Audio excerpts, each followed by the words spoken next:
salaamaaleykum daleen ak jàmm tey dañoo ñëw pour présenter leen benn cas bu doy waar bu xew fële sa Louga dafa am benn waay yoo xamante ne moo ngi am ay à peu près 50 ans dafa disparaître depuis plusieurs mois seen waa kër xamuñu fu mu nekk. loolu plongé leen si tiitar njaaxare ba tax na ñi def seen kéem kattan pour mu feeñ. waaye si seen recherche yooyu noonu dañu leen xamal am na benn corps bu ñu identifié fële sa Dakar te nuroon ndax moom loolu. dafa am sama benn grand frère boo xam ne presque am ay 50 et quelques années daal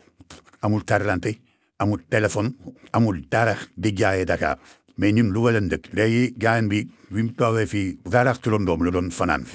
bi mu fa fanaanee lu mat 1 mois ñun dégguñu fa gisuñu ko donc amuñu fu ñu ko mën a wooyee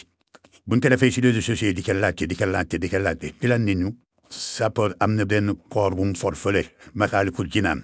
léegi nag buñ toppee affaire yi fi leen dem Masaalikul Jinaan nit ñi sapeur moo ko jël ñu dem sapeur na mais corps baa ngi principal bi demee principal paa yi demoon xool yi corps bi ne moom la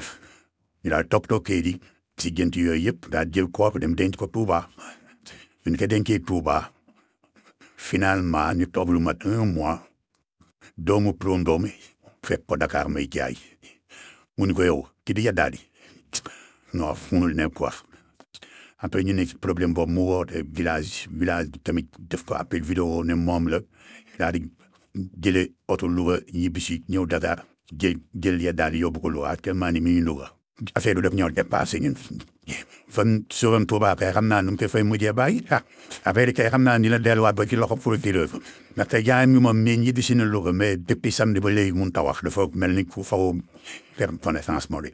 mais suñu mag yi demoon seeti corps bi fële ñoom xam nga dëkkuñu woon a waaj mais si ay ñun ñëpp ay frère la mais dëkkuñu woon a waaj waaye mi ngi woon Dakar ñoom ñu ngi Louga da nga ko gëj a gis nag bu ñu ñëwee xool xam naa ni man daal affaire ba léegi doo comprendre affaire bi daal noonu la demee ñu jël néewu jàmbur suul ko wala na def 40 jours yi far mu feeñ.